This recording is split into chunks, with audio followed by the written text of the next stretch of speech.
अगर आपने अभी तक हमारा चैनल सब्सक्राइब नहीं किया तो अभी सब्सक्राइब करें और बेल आइकॉन को क्लिक करके हमारी लेटेस्ट वीडियोस के बारे में अपडेट।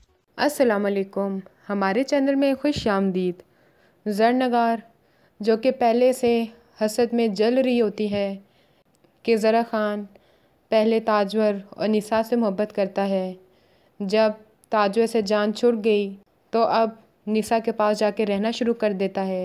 वो फैज़ी के कान भरती रहती है कि तुम्हारा बाप तुमसे दूर हो रहा है, मेरा शोहर भी मुझसे दूर हो रहा है। निसा बहुत चालाक लड़की है।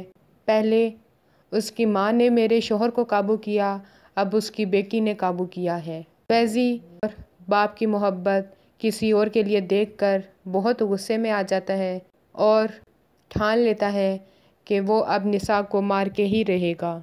निसा और उसका बाप जा रहे होते हैं। वो निसा को गोली का निशाना बनाने की कोशिश करता है मगर सामने उसका बाप आ जाता है। निसा जो कि बाप से नफ़रत करती होती थी, बाप उसके लिए अपनी जान दे देता है। वो बहुत रोती है कि पहले मैंने अपनी माँ को खोया और अब अपने बाप को।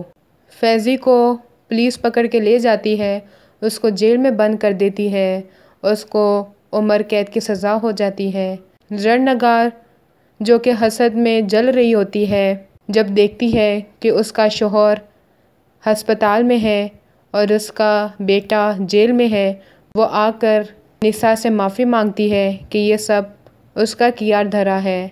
वो फैज़ी को माफ़ कर दे, फैज़ी को रिहा कर दे, क्योंकि उसके अलावा और उसका कोई सहारा नहीं है।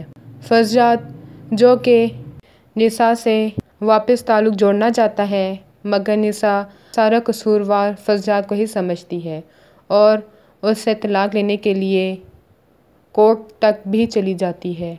हमारी वीडियो को लाइक करें, शेयर करें और सब्सक्राइब भी।